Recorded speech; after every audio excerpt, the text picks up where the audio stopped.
Hello, welcome to the Breakthrough Hiring Show. I'm your host, James Mackey. Very excited for today's episode. We are joined by Charmien Fugelsang. Charmien, thank you for joining me today. Hey, thank you, James. I'm so excited to be here. I'm just been looking forward to this all week. I really have been as well. This is my favorite thing I get to do is come on this show. And again, like what I was saying before recording, it's great because I learned so much. I really am thankful that you're here.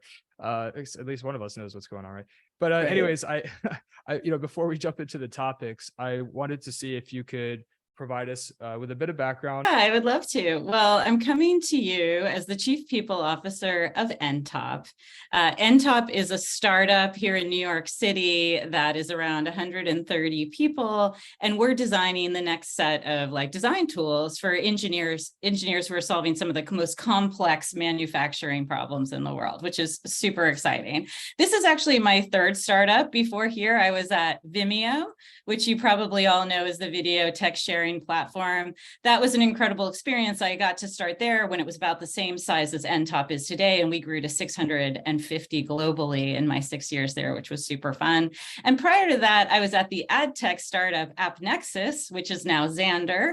That company I also joined really early stage at only 30 people, helped to scale that to 500 in 3 years, which was crazy. So I am basically a startup addict, James. That's what it comes down to. I love early age startups. I love helping the crazy growth challenges be solved. And, now that I'm in my third one, you always wonder, are there patterns? Are there things that you've learned from doing startups before?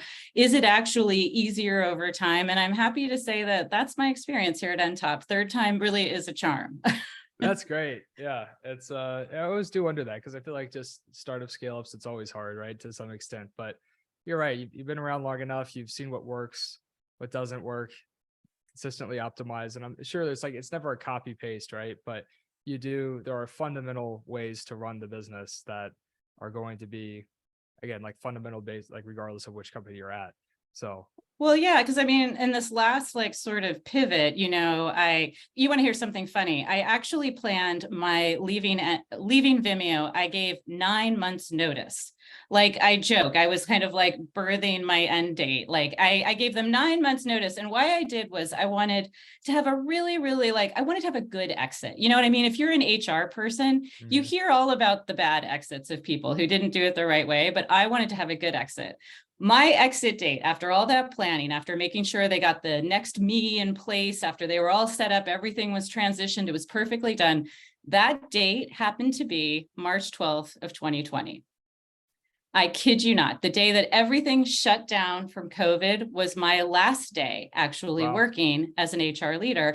And I think maybe I knew something was coming, but that also meant that I took a nice long break while I got to kind of watch, sort of everyone else was actually dealing with this crazy change in our workforce, and take a lot of time to think about what I wanted to do next. Did I want to go to another big company, or did I actually want to go to a small company again and do it again? And I thought to myself, no, the first time I scaled a startup, I really felt wow, every single problem we're dealing with is just because of these people in this room. We just couldn't figure it out. Or there's a startup next door who's got it all figured out. Or there's some other HR leader who's done this before, who has it all known. And these problems are because this person's in this role or whatever.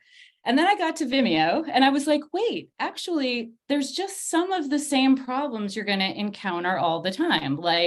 Once you get over, I'd say 250, communication starts really breaking down internally and people start to feel isolated in office or remote, distributed, etc. Your systems start breaking, or the systems you need at 500 are not the same systems you need at 0. And so I thought to myself, what I'd love to do this time at nTop is I'd love to come in and basically see if I could create the company that we're going to be at 500 when we're at 100 from a admin systems policy perspective. And if we did that the right way, would that make the painful point when your team really needs you as an HR leader, needs your, your people partners to really be solving the people problems of scale, to not be focusing on sort of the foundational administrative or even like systems stuff that starts to break? Like, would that free up enough space if we built all the infrastructure for 500 now to actually focus on our people when they need us the most in the growth cycles, right? Yeah. Like actually helping them specialize or not be just a generalist lost in startup that we can't pivot into a more specialized role as we scale. Like, what if we had more time to focus on that, right? So that was the challenge, is why I sort of decided to come to nTop, right? And to do this one more time.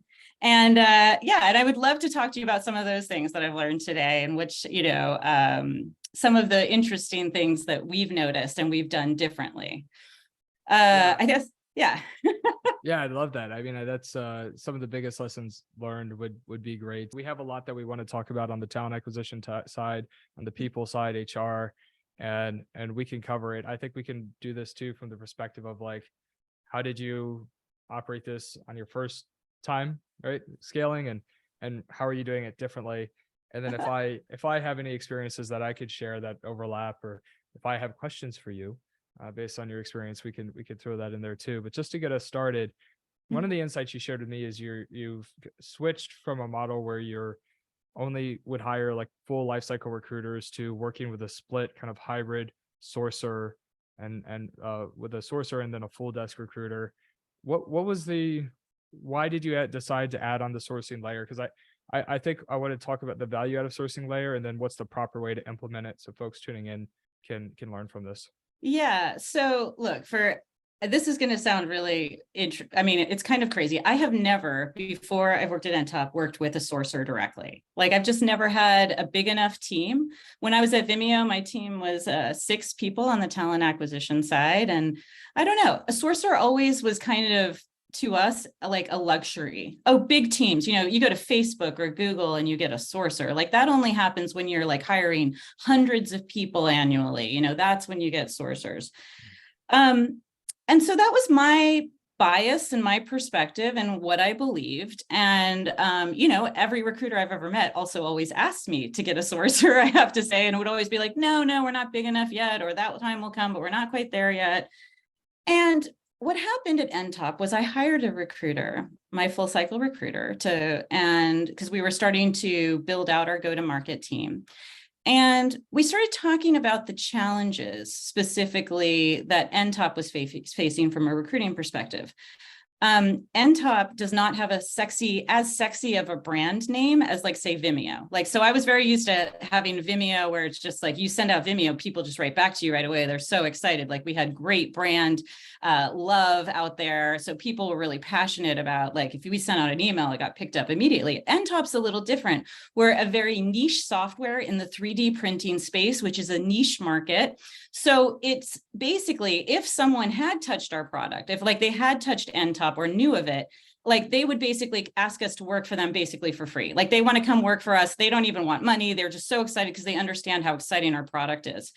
But if you are most of the people who have not known our brand, do not know our company yet because we're relatively new, or you're not in our industry, we really had to figure out a way to get you excited about what we were doing in a different way. We were not just going to get typical outreach. We were not just going to get people. And then the other layer of it is that we're doing highly complex engineering here. We need people with geometry backgrounds, with physics backgrounds, with simulation, graphics, design background, like I'd say we're fighting Disney for the same people, the same engineers, right? So you have to imagine, if you're not known, you really have to sell the story in a different way. So when I hired this new recruiter, one of the big differences was I hired her actually from Gem, the recruiting software. I don't know if you know Gem, but Gem? I want to bring them on as a partner for the show. I'm actually going to approach it. We approached Greenhouse first because they're like, I feel like Daniel Chase, like the OG of like recruiting tech. So I got him on the show, but now I'm going to go for Gem and see if they'll come on as a partner too. So yeah, very familiar. Gem is amazing. And what they're doing, they're basically, if you're not familiar with what Gem does, I mean, it's a data analytics for talent acquisition, but it is also a CRM tool. Like, it's a very I didn't even know this existed. I have to be honest. Like, this is a whole new world for me where we could schedule and plan a communications, like especially like multi emails, reaching out to people, telling our story, telling it from different people, sending emails directly from our CEO to potential candidates where they can respond directly to him as just part of an auto programmed chain of communication, to really not just have that one introductory, hope you answer this kind of recruiting email, but actually a series. So I pulled her from that company, and she said to me, look, if we actually have such specific candidates and we need to really sell the story, and we're going to do a lot better if actually our candidate pool is much more targeted and specific, because if they already know us, they're more likely to engage with us and enter into our funnel, then we need a sourcer. And I was like, that's crazy. And I did my whole thing. And she was like, listen, just take on this woman for 3 months as a contractor. Like, by the way, brilliant strategy if you're in a growing company, the 3-month contractor trial. Like, it is really a good way to get headcount when you don't have a headcount, especially if you know you're bringing in a really amazing top performer. But anyway, I brought her in and we started working. It was just the one recruiter and her. And what instantly happened was, first of all, they were able to program an incredible email series to get engagement and get people actually talking to our execs and actually feeling like, as you would feel, it's special about our company. If you join our company today, you are going to have real FaceTime with all the executive team. You are going to actually work closely with everyone across this company. Like, it's a really exciting time. And we wanted our email campaign to highlight that, right? Right. If you just had a recruiter sending out these emails or trying to manage this without a text system, right? But we had a sourcer who's her whole job is to focus on programming that, responding to it, making sure if execs don't exactly respond right away that she's responding or getting them to respond. So like, she's coordinating all of this. And as this pipeline is starting to generate, and she's also directly reaching out to candidates herself and putting them into this funnel, those are going to our recruiter who starts screening them, right, as they start coming back in. But the best part of this is, in full cycle recruiting, you are supposed to continue the outbound motion more as you got people in your funnel. But James, let's be honest, what invariably happens once you get like a decent pipeline with their full cycle recruiter? What starts to drop, because first of all, is continuing to pipeline. Why? Well, because I actually now have to interview, right? Or I have to schedule, or I have to get them in the pipeline. And that puts a dip in productivity or a dip in your pipeline generation. So instead of that, we had one person who's basically doing outbound motion until the day we close an offer. And the other person whose whole job is talking to people, getting them in funnel, getting them excited, getting them closed. And what ended up happening for our first VP of marketing role, and we had never done an exec search in-house. This was sort of a leap of faith that we could do it, right? The first 3 candidates we put in front of our COO all went to full rounds to the end. Now, James, also, how rare is it for the first 3 candidates you put up, for anyone, all 3 to be winners? And I would argue it was because the sourcing was so focused and dedicated for exactly what we needed. And that our recruiter was also so focused actually on just actually finding what the person needed and making sure that that candidate experience was great, that we ended up saving so much executive time because they didn't have to go through a bunch of recruiting to just like kind of start to optimize or make sure. So that dip of, and here's the other piece, guess what? Unfortunately, we didn't close those 3. But what was happening was, and this got exciting, the pipeline generation didn't stop. And so we were able to basically, even if those 3 went through the full cycle and we didn't actually close them, they didn't actually end up being our ones. What was amazing was when we got to that place where I've been before, where it's like, oh, shoot, we're at the end and we didn't get a close. And now we have no pipeline. We had a full pipeline because the other person, our sourcer, was still continuing to work on it. Right.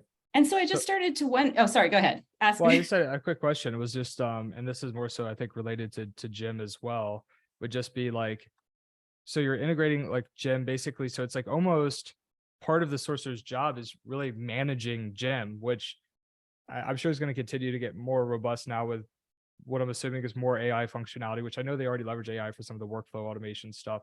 But I think that that'll continue to happen more. It's almost like you have this like tool administrator that is doing sourcing, but it's more so like managing inputs and whatnot and search criteria. I'm wondering from how much leverage are you creating having a sourcer specialized in gem versus a sourcer just doing kind of outbound, like traditional through LinkedIn recruiter sourcing? I'm wondering like how much more productivity or pipeline Oh, you get out of, like, say it's 20%, 30%, like 50, like how I much mean, more? here's the thing. I haven't ever worked with a full-time sourcer, right? Like I told you, this Yeah. was my first one. And yes, she is trained. She actually was also a GEM employee. So not only Yeah. was she trained, she was doing sourcing Damn. for GEM themselves, which is amazing. With gem. Yeah, which is with the tool. So like that's incredible. So I did basically get two industry experts in GEM. Right. I don't know what it would look like because I haven't. I can only Yeah. guess, but I am telling you, I would say it's at least 50%, at least from having Yeah. whatever I was doing before, that was by 75%. So you know Yeah. what I mean? Like to me and my entire exec team, it's night and day and shocking. Like, but yes, would I get the same results without someone who's using the analytics or the platform of GEM? Questionable. I mean, there's some great sourcers out there who have a lot of tools, but sourcing does demand tools. Do I think GEM is the future with Greenhouse and talent acquisition? 100%. I think like if you want the two pieces of technology, I mean, obviously LinkedIn as well. I guess the three. Those are my top Right. three, right? LinkedIn Recruiter, We don't even GEM. think about them because they're just like it's Yeah. like oxygen. Like we're just like, duh, we need it.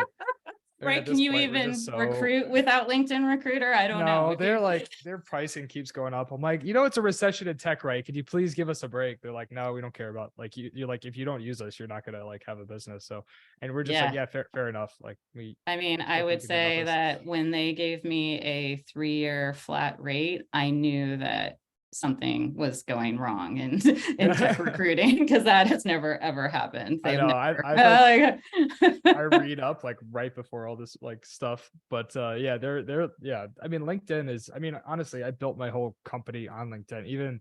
Even customers, right? Like yeah. getting new customers, doing what we do, like embedded recruiting, that kind of stuff. Like our first customer came inbound through LinkedIn. It was Grubhub.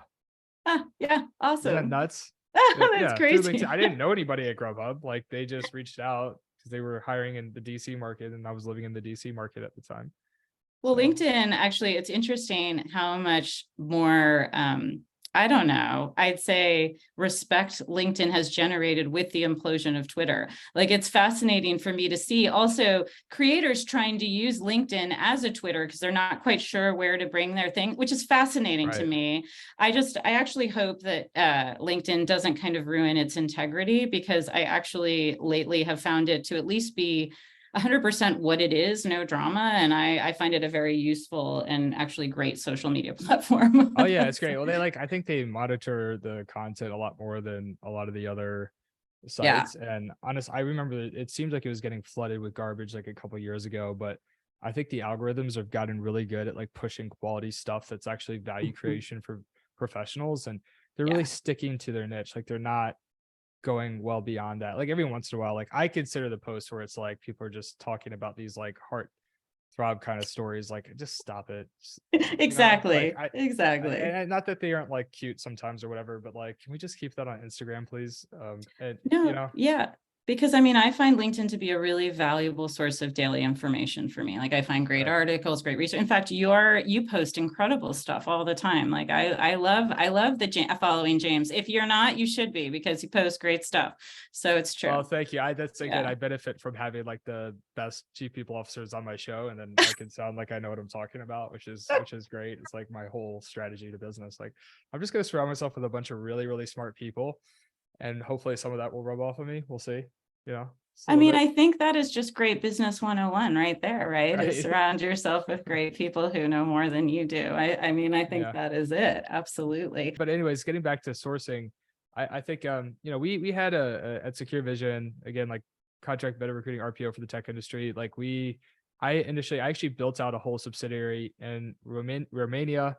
We had I think at one point we built probably the sourcing team out to like 10 people, maybe a little bit more. Um, and for us, like on the staffing side, I didn't love it. I really Mhm. didn't. I mean, it was just a different experience like for us because I had people working on multiple customers.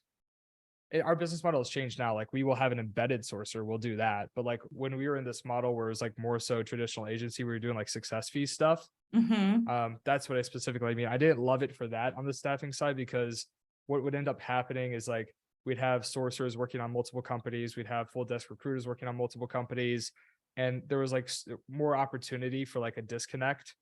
And so we were just like, you know what, I want a full life cycle person that just knows the customer, that's managing the entire flow of it.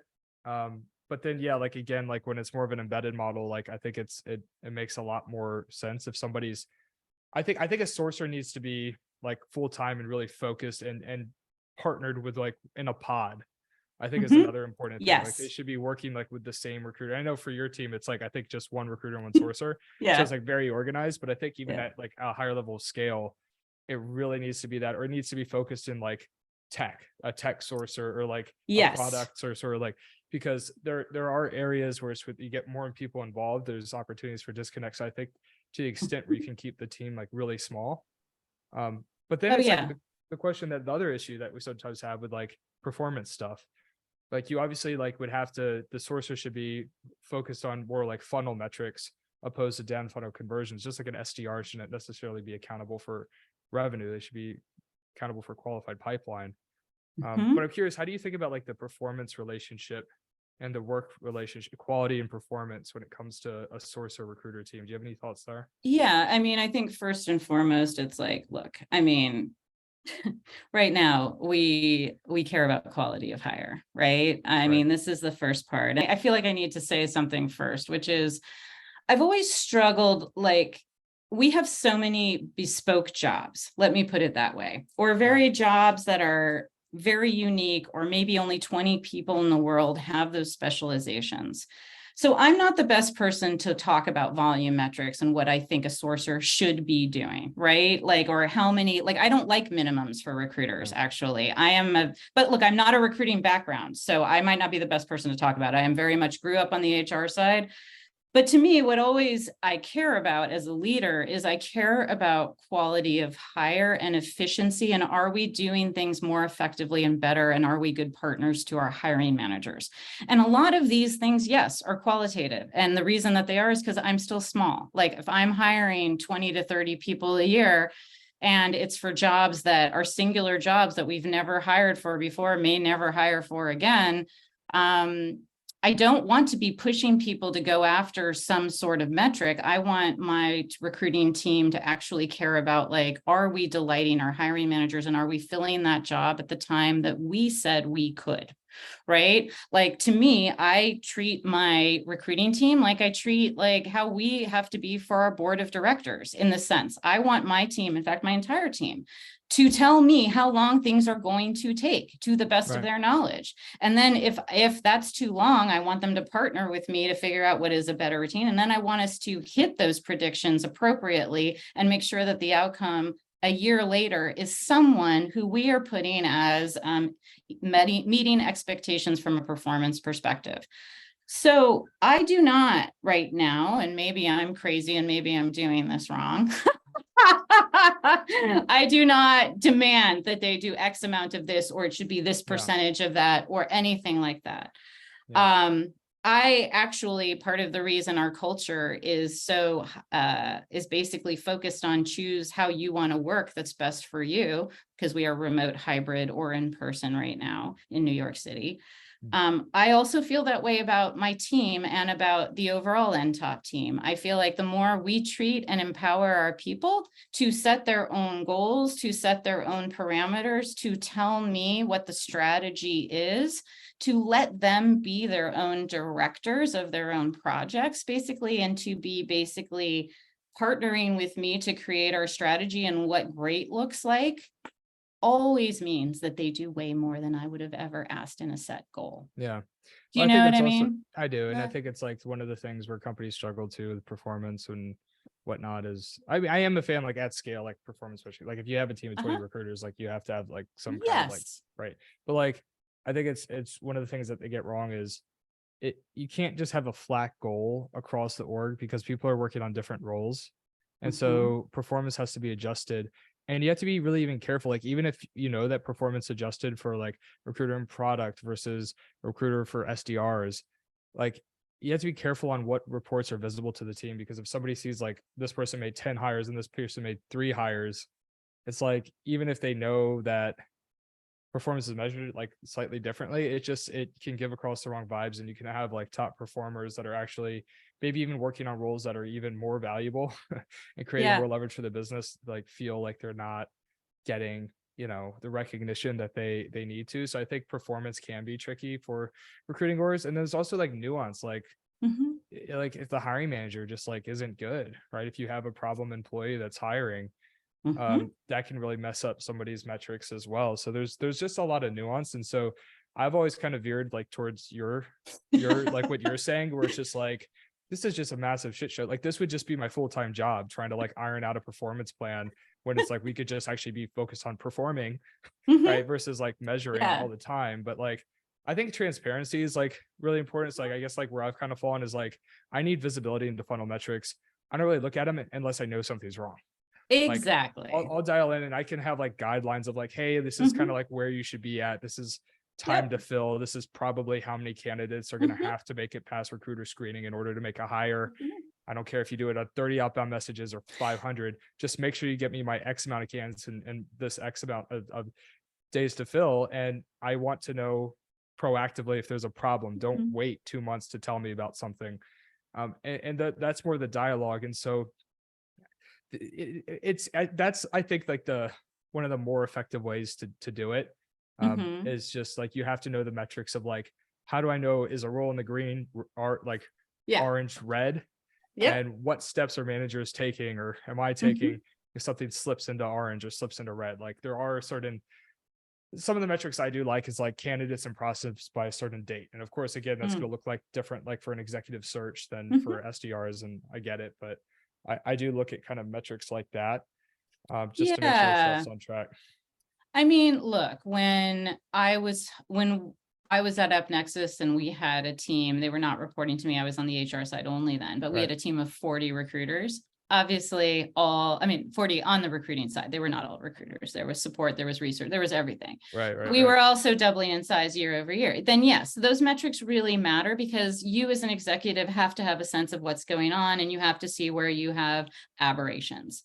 When you're hiring under 50 people a year, I would argue in-house typically, look, yes, you have to, as a leader, know what typical numbers look like, right? Like Right. we know like an engineer might be a 4 to 6 month search, right?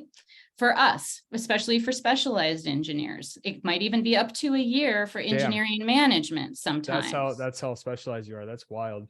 Yeah, and that's crazy to know. Whereas we also know, like maybe, a salesperson, we are expecting that to be a 6-week search, right? Right. Like, Yeah. so I mean, I do have time to fill, I'd say, broad Right. strokes in my head of what looks right. But what I think the main point is to me, I think when I've seen places really incentivize time to fill in particular, I feel that works very much against quality of hire. I do too. And it's a tricky thing. And I know we all want someone to go faster. We want them to push harder or whatever. But like I said, I think you get that more when you really trust your recruiter Well, to I be an think, expert.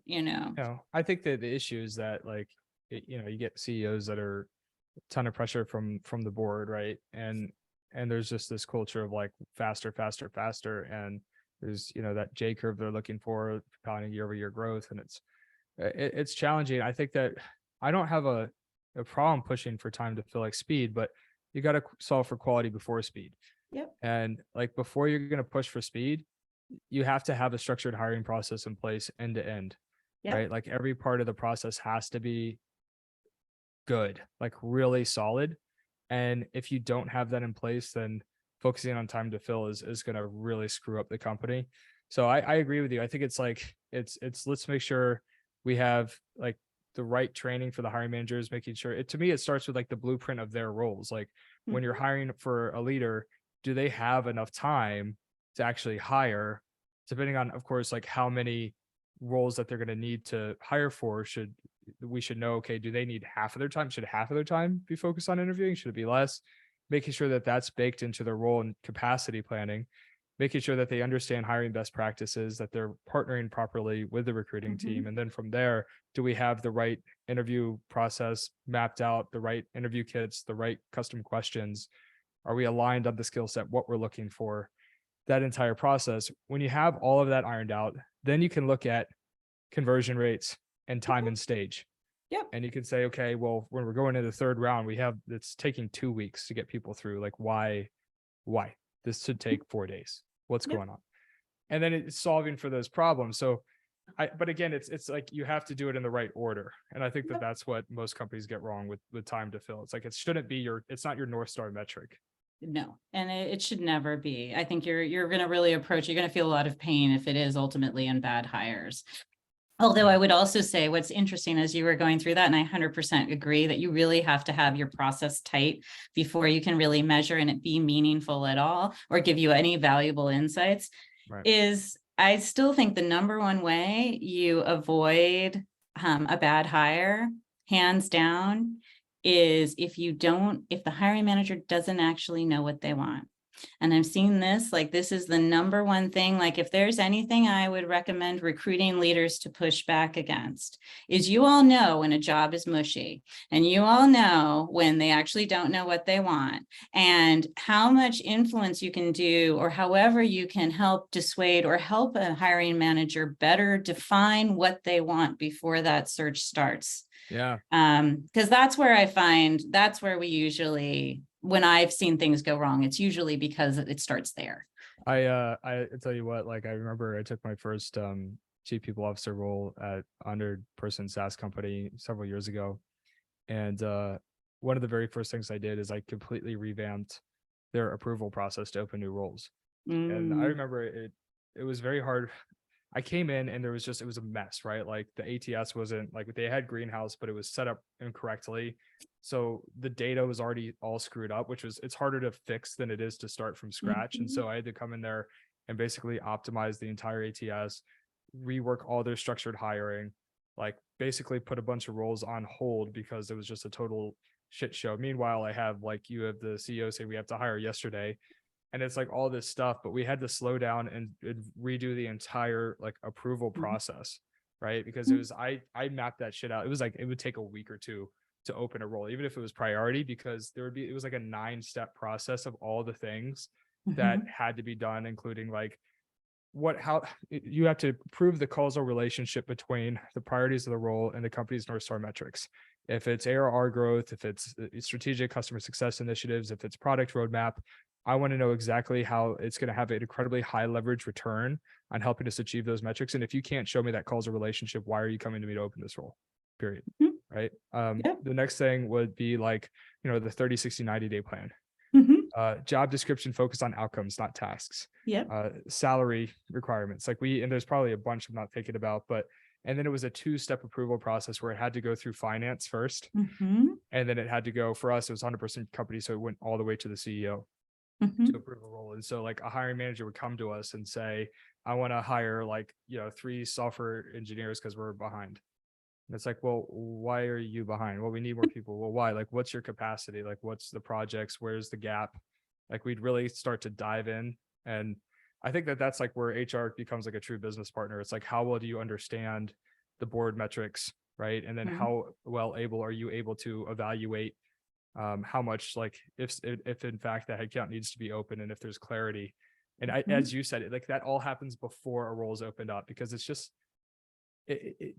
so inefficient in so many different ways to get 3 weeks into a search and then for something to change. Like, it's the worst. And when you open the job, you're opening it like it's already, like, it's filled, right? Like, we're hiring for this.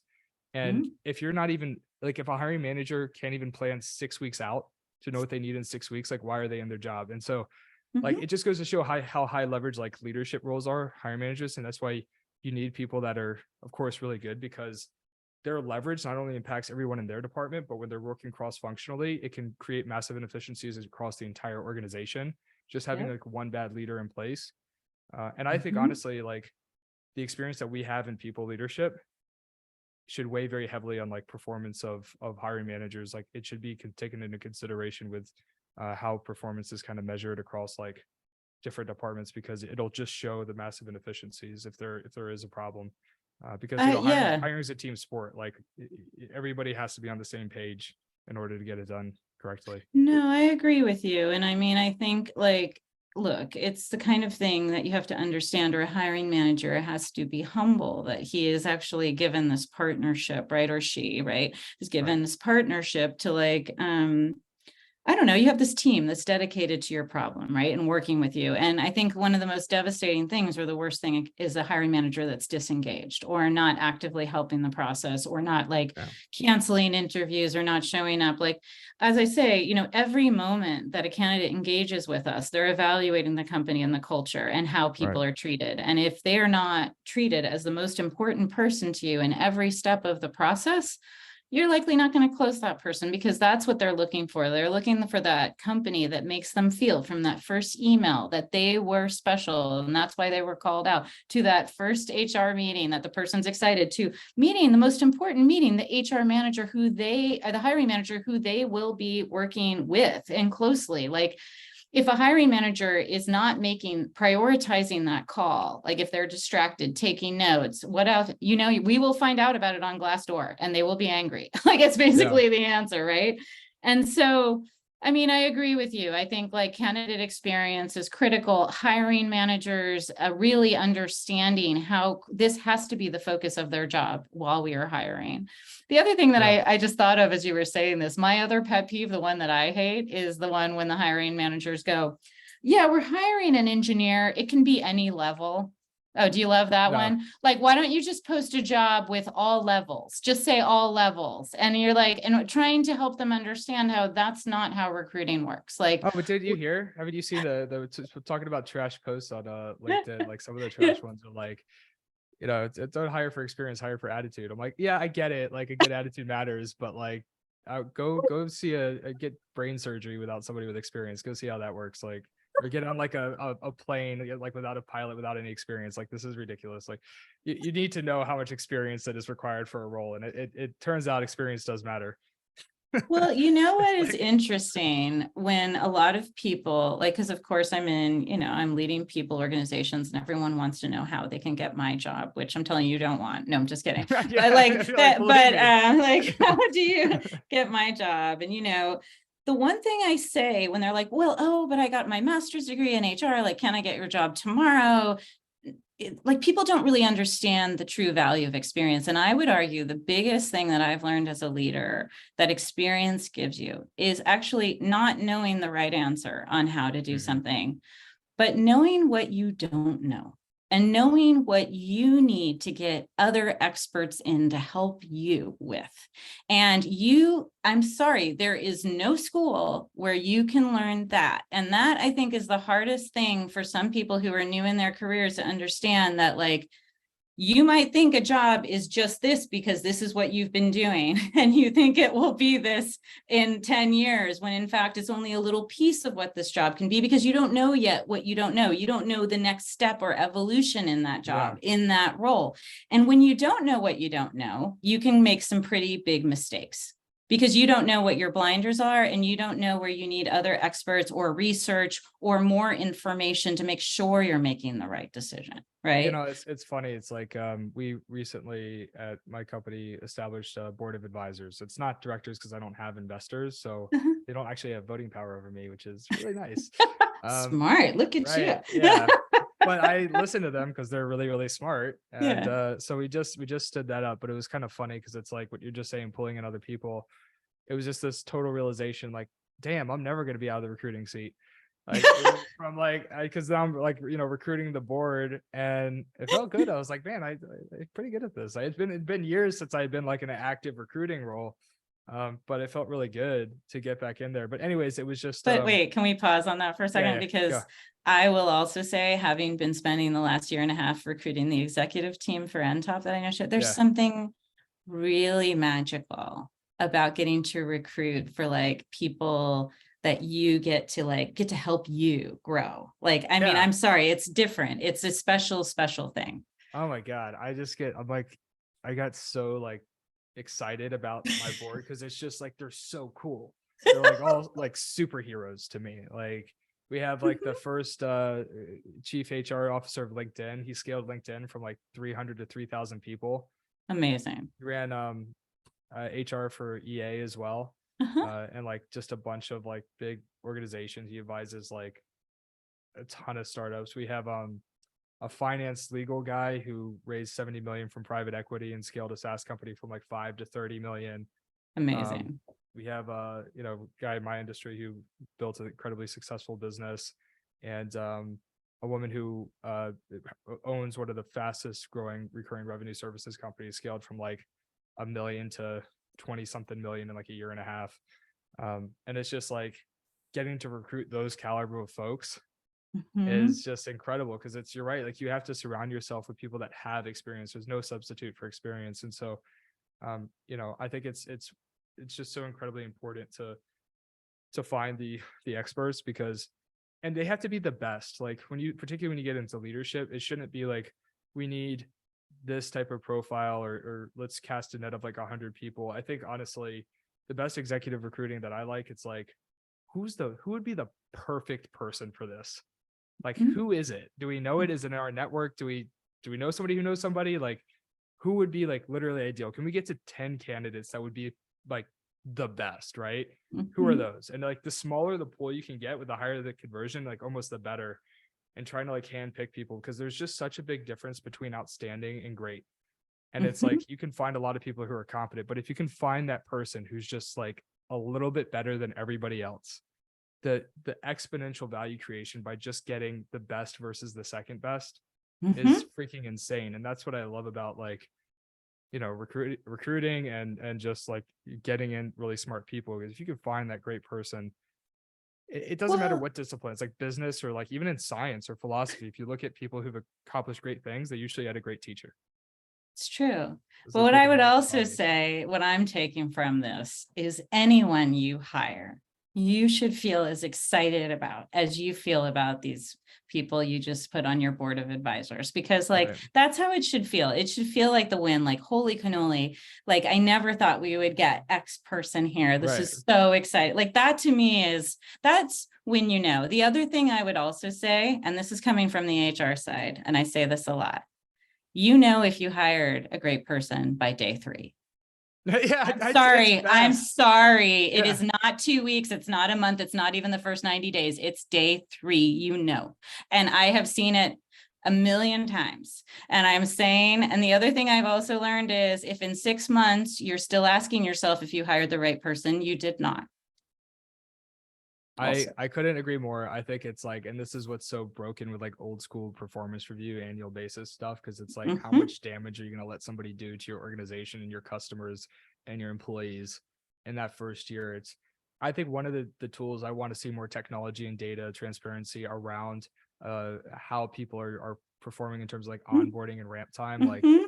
think about the like exponential value creation of being able to evaluate if somebody's going to be on track to be a top performer in 3 months versus 6, and Mhm. 1 month versus 3, and 2 weeks versus 1 month. If you can find key indicators, day Well, 3, day 2 week, or whatever, the earlier on, the better. Like I yeah. think that companies should be focusing more on that. Like how fast are we actually evaluating if somebody's on track, so you can I help them agree. or I agree with that. I mean, to me, look, I get a little bit, I'm going to be honest, I don't really love real time performance analytics in the sense of like, we don't also want to stress people out that they're always being, you know what I mean? Like there's a certain point where a big thing people want to do great work is trust that I'm doing great work, sure. right? Yeah. I moved performance reviews to every 6 months, and they're full reviews. They are not check-ins, they are full reviews. We do comp cycles twice a year based on your start date. So you're Yeah. either in one cohort or another. So you get an annual merit increase, but you get 2 reviews every year. I've tried to do quarterly reviews. I've tried to do real-time reviews. But there's also a point where you need a review to be enough data to be meaningful, enough Right. data. And I have found like 6 months actually, I think is the sweet spot. Ideally, they're giving feedback in one-on-ones. But I know if I start talking about performance reviews, we might be here Well, for so another here's 20 what minutes. it's which is interesting about what you're saying though, is like day 3, and so like what one of my Yes. concerns is like trying to like evaluate, like we don't want to wait 6 months to know if somebody, like particularly if they're in a customer True. facing role or like something Mhm. critical. Yeah, Actually, I hate when I say, like, here's what I think. It was like, if they're in a critical role, it's like, if it's not a critical role, why'd you hire for it? exactly. But anyways, like, Well, what we are doing for that is two things. One, we are doing we do at the 30-day mark. We just do a quick check-in of quality of hire with the hiring manager. We do something like that with the team member at 90 days. We do a coffee check-in in person with an HR person because we're small right now, so we can do that just to see if they also got, because it's a two-way street, right? Like, did they actually get sold the job that as it was? Did they get told what they needed to be told? Are they being set up to be successful, right? Because we know, like, it is a two-way street. Like, it's not just we hired the wrong person. Sometimes it's a person's not being enabled appropriately or was sold a wrong job or whatever. So we do both checks to kind of get both sides. We do a manager really early on just for that reason, because it is important, because there are some roles that can be damaging really quick out of the gate. Hopefully not if you're doing your thing right, but it can happen. And then, like I said, we do a little later for an employee because we think it takes them a little longer to get their feet on the ground to really even have any sort of sense of, like, you're kind of in a high when you first start a job, you're trying to learn it. We wanted to get them in a place where they actually, if there were concerns, there was enough time for them to develop, right? Which is slightly different. For sure. Hey, so I'm going to drop something in the chat. We just had the two founders of this company confirm on the show. Really cool. Check out the website real fast. Okay. And, these guys are doing some really, really cool stuff. And basically the concept, like, they gave me kind of like a masterclass on this, but it's organizational network analysis. And so basically, like, opposed to traditional performance reviews, which they, have a lot of studies or stats, there's like massive inefficiencies and biases and all this kind of stuff. They basically just send out like surveys saying, like, asking questions like, who do you go for help? Like, who's making bigger, like, the biggest impact? Like, asking questions interesting. like that. You mean, that is actually super fascinating. Like, sort of, if you had a boat and you could pull two people on the team with you and save them, who would you pick, kind of idea? Who's adding like the most value? Who's like, who do you think needs our support or help? There's nothing like negatively focused. It's of course 100% confidential, but they blast it out for everybody. So like, anybody can just put anybody's name across the organization. And they use that as more of like, almost like this performance tool versus like old school performance reviews. And I like the more, because I had a bunch of objections, because I always do that. Yeah. Not like I didn't actually have an issue with it, but like, since I have experience in like people and talent, I'm like, okay, but what about this? What about this? What about this? Yeah. Every time I had an objection, they came back and just dropped logic on me, and it was just so logic driven. I was like, damn, like, I want to buy this product. Like, it's pretty cool. So I would check it out. But for those tuning in, it's with David and Josh, the co-founders of a company called Confirm. It's backed by Sherm, and they're doing some really interesting stuff on the performance review side. So I was really fascinated by it. Well, I can't wait to hear it. It sounds super interesting. And I think I'm always fascinated by people who are trying to get to more meaningful actions to actually support people in their growth. And if they're unlocking that, then I'm super excited to learn more.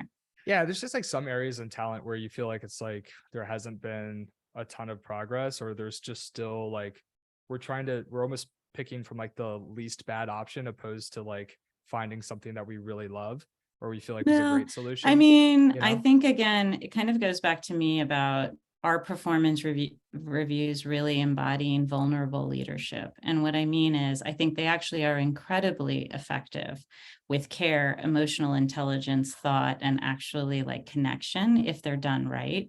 I think that often that's not the goal. It's something else to like try to prove something or prove some hierarchy that actually I think is quite damaging. So I mean, that's how I roll. Like, I agree with you. A process for the sake of a process, or a software tool for the sake of a performance review tool, they are as good as your training or how you approach them and how your culture, activates on these things, right? But I also see a lot of good in performance reviews still. Maybe I'm old school, but I'm always curious to hear new.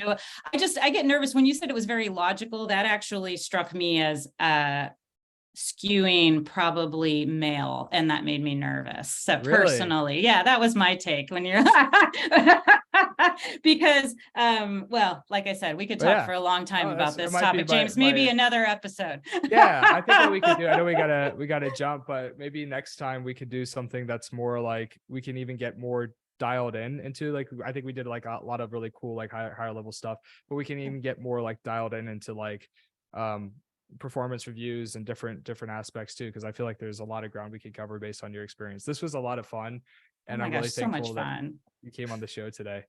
Thank you, James. I really enjoyed it. I hope you have a wonderful day. Yes, likewise. And for everybody tuning in, we want you to have a wonderful day too. Thanks for joining us, and we'll see you next time. Take care.